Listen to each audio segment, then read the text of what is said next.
اللہ اکبر اللہ اکبر وللہ الحمد اللہ اکبر اللہ اکبر اللہ اکبر. نحمده ونصلي على رسوله الكريم اما بعد فاعوذ بالله من الشيطان الرجيم بسم اللہ الرحمن الرحیم. آپ سب کو نیا سال مبارک ہو.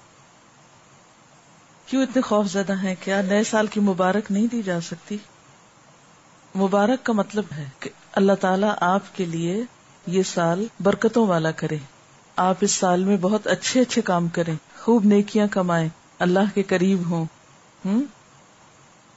مبارک دینا جو ہے نئے سال کی، اس میں کوئی قباحت نہیں ہے، کیونکہ یہ تو ایک دعا ہے. اور اس موقع پر اس لیے کہ ہم عملاً عیسوی سال استعمال کرتے ہیں یا ہم اپنی تاریخیں عیسوی سال کے اعتبار سے گنتے ہیں یا اوقات اور مہینوں کا حساب کرتے ہیں. تو جب ایک چیز ہمارے استعمال میں ہے ہی تو پھر اس اعتبار سے خاص دعا کرنا، خاص نیکی کے کاموں کے ہدف مقرر کرنا، اس میں کوئی قباحت نہیں ہے. ایک اور بات یہ ہے کہ سورج اور چاند دونوں اللہ کی نشانیوں میں سے ہیں، دونوں ہی اللہ تعالیٰ نے بنائے ہیں. ہجری کیلنڈر چاند کے اعتبار سے ہے، چاند اللہ کی تخلیق ہے، اور عیسوی کیلنڈر سورج کے اعتبار سے ہے تو سورج اللہ کی تخلیق ہے. ہاں، ہم ہجری کیلنڈر کو عیسوی کیلنڈر پر ترجیح اس لیے دیتے ہیں کہ نبی صلی اللہ علیہ وسلم نے اس کو استعمال کیا، اس لیے اس کی فضیلت اور فوقیت ہے، اس کا استعمال کرنا بہتر ہے. لیکن عیسوی کیلنڈر کو استعمال کرنا منع نہیں ہے، حرام نہیں ہے، گناہ نہیں ہے، غلط کام نہیں ہے، کیونکہ یہ شریعت کے تقاضوں سے ٹکراتا نہیں ہے. تو ہم اس وقت ایک طرح سے دو کیلنڈر استعمال کر رہے ہیں، اپنے دنیاوی امور کے لیے عیسوی کیلنڈر اور اپنے دینی امور کے لیے اور اپنی عبادات کے طور طریقوں کو بجا لانے کے لیے جو اوقات کا تعین ہے وہ ہجری کیلنڈر کے اعتبار سے. بس افسوس کی بات یہ ہے کہ ہمیں محرم، ربیع الاول، رمضان اور حج کے علاوہ باقی مہینوں کی یاد نہیں رہتی، اور باقی مہینوں میں یہ بھی پتہ نہیں ہوتا کہ تاریخ کون سی ہے. اس حد تک غفلت درست نہیں، اس حد تک بے نیازی اچھی نہیں. اس کے لیے کیا ضروری ہے کہ ہم کیا کریں؟ دونوں تاریخیں یاد رکھا کریں یا رکھنے کی کوشش کیا کریں. تو میرے خیال ہے کہ اس سال سے اگر ہم دونوں تاریخوں کا استعمال شروع کر دیں اور جہاں تاریخیں لکھی جائیں یا کہیں بھی ایک جگہ تو ریمائنڈر کے طور پر کسی سافٹ بورڈ پر یا کسی بھی جگہ ایک تاریخ کے ساتھ دوسری کا بھی ذکر کر دیا جائے تاکہ ہمیں یاد رہے.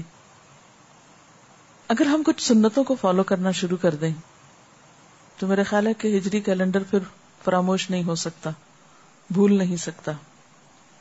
مثلا نبی صلی اللہ علیہ وسلم ایام 20 کے روزے رکھا کرتے تھے، یعنی ہر مہینے کے 3 چمکدار راتوں کے جو دن ہوتے ہیں اگلے، وہ ایام 20 کہلاتے ہیں، 13، 14 اور 15. تو اگر ہم اس سنت پر عمل کرنے لگے تو انشاءاللہ ہمیں ہجری کیلنڈر جو ہے وہ بھولے گا نہیں. وقت کا جو تعین ہے وہ رات، دن اور سورج چاند کے اعتبار سے ہوتا ہے، اور ان چیزوں کو اللہ تعالیٰ کی نشانیاں قرار دیا گیا ہے کہ یہ اللہ کی نشانیوں میں سے ہے. قرآن پاک میں اللہ تعالیٰ فرماتے ہیں یولج اللیل فی النہار ویولج النہار فی اللیل وسخر الشمس والقمر کل یجری لاجل مسمی، کہ اللہ تعالیٰ رات کو دن میں اور دن کو رات میں داخل کر دیتا ہے، اور اس نے سورج اور چاند کو مسخر کر رکھا ہے، ہر ایک ایک وقت مقرر تک کے لیے چلا جا رہا ہے یا چل رہا ہے. اسی طرح ایک اور جگہ پر اللہ تعالیٰ فرماتے ہیں وَسَخَّرَ الشَّمْسَ وَالْقَمَرَ كُلٌّ يَجْرِي إِلَىٰ أَجَلٍ مُّسَمًّى، اور سورج اور چاند ان کو اللہ نے مسخر کیا اور ان میں سے ہر ایک ایک وقت مقرر تک کے لیے چل رہا ہے.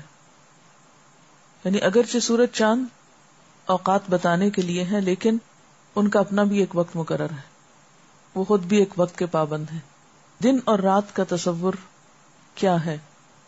اللہ تعالیٰ فرماتے ہیں وَهُوَ الَّذِي جَعَلَ اللَّيْلَ وَالنَّهَارَ خِلْفَةً لِمَنْ أَرَادَ أَنْ يَذَّكَّرَ أَوْ أَرَادَ شُكُورًا، کہ وہ اللہ ہی وہ ذات ہے جس نے رات اور دن بنائے ایک دوسرے کے پیچھے آنے والے، سکسیسرز.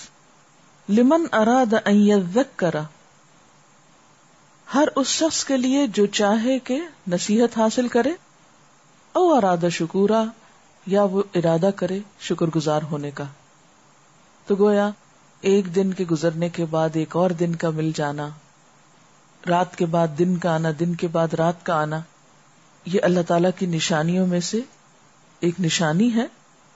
اور پھر ان میں ایک بہت بڑا سبق ہے لمن اراد ان یذکر، اور دوسرا یہ کہ شکر گزاری کا مقام ہے کہ ہر روز جب ہمیں ایک نیا دن ملے اور زندگی میں ایک سال کے بعد ایک اور سال کا اضافہ ہو، تو ہمیں اس موقع پر اللہ تعالی کا ذکر بھی کرنا چاہیے اور اس کا شکر بھی بجا لانا چاہیے.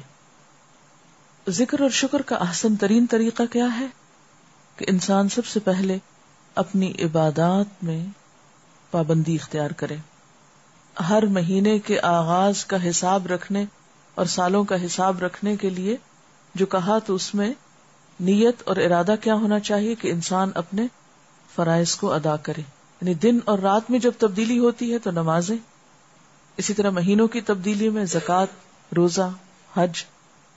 تو ایک مومن کا وقت کے ساتھ جو تعلق ہے، اس میں سب سے پہلا کام دن اور رات کی تبدیلی میں یا گھنٹوں اور لمحوں کے گزرنے میں جس چیز کی فکر اور جس چیز کا خیال رکھنے کی ضرورت ہے وہ عبادات کے اوقات ہیں، اور ان میں خصوصی طور پر دن اور رات میں 5 نمازیں، اور مہینوں کی تبدیلی میں روزہ، زکوٰۃ اور حج.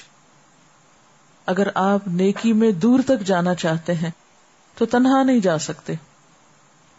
لوگوں کے ساتھ تعلق، اکٹھے مل کر رہنا اور اکٹھے نیکی کے کام کرنے، یہ بے حد ضروری ہے. کیونکہ جب آپ لوگوں سے ملتے جلتے ہیں ان کی تکلیفوں کے باوجود، تو آپ اچھے لوگوں سے بھی سیکھتے ہیں، برے لوگوں سے بھی سیکھتے ہیں. آپ اچھوں کی تلاش میں نکلے، اگر راستے میں برے مل جائیں تو ان کی برائی بھی ہو سکتا ہے آپ کو نیکی پہ جما دے، اگر آپ کے اندر پہچان والی نظر ہوگی تو.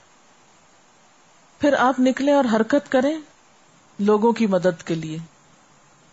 کوئی بیٹھ کے اٹھ نہیں پا رہا، کسی کی کتاب گر گئی، کسی کا قلم چھوٹ گیا، چھوٹے چھوٹے کاموں میں دوسروں کی مدد.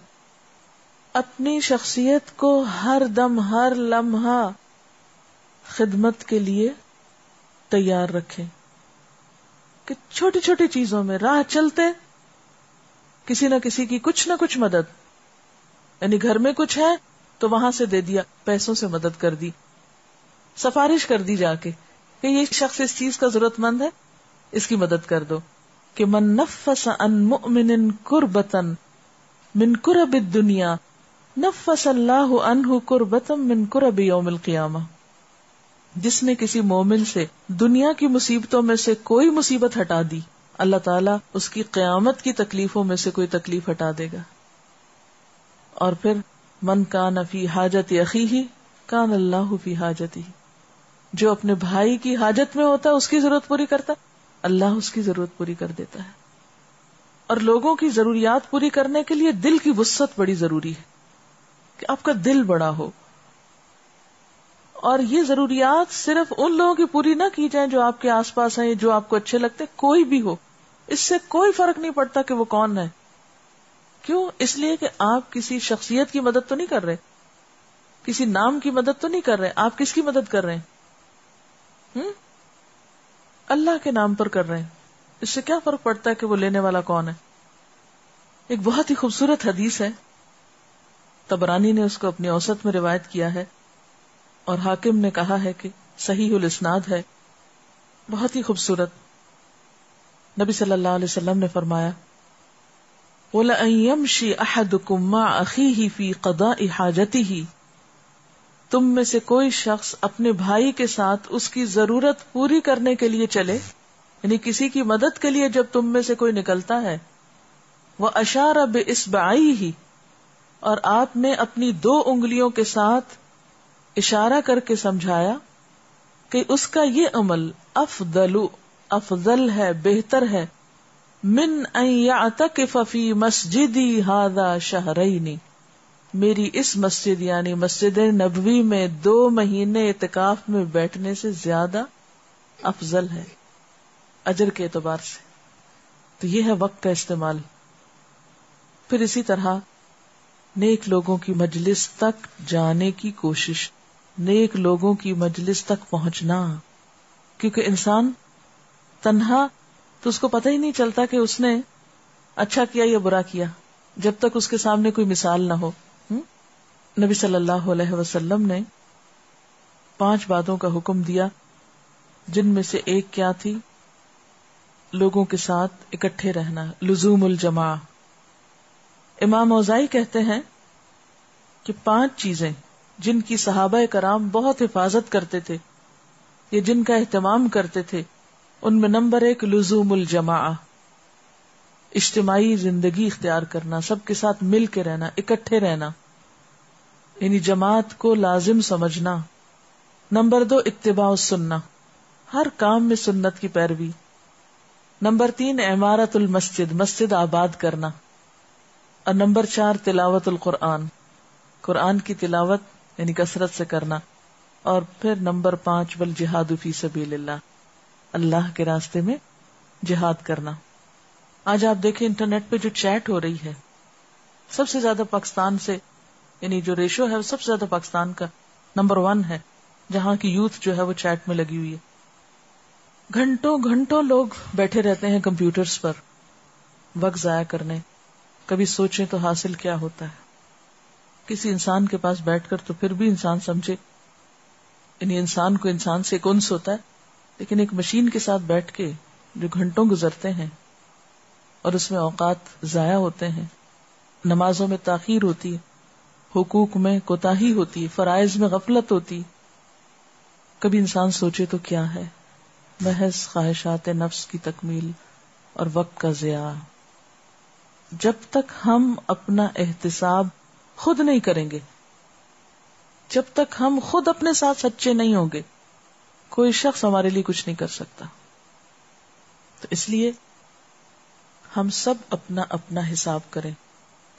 سبحانک اللہم و بحمدک، اشہد ان لا الہ الا انت، استغفرک و اتوب الیک. والسلام علیکم ورحمۃ اللہ وبرکاتہ.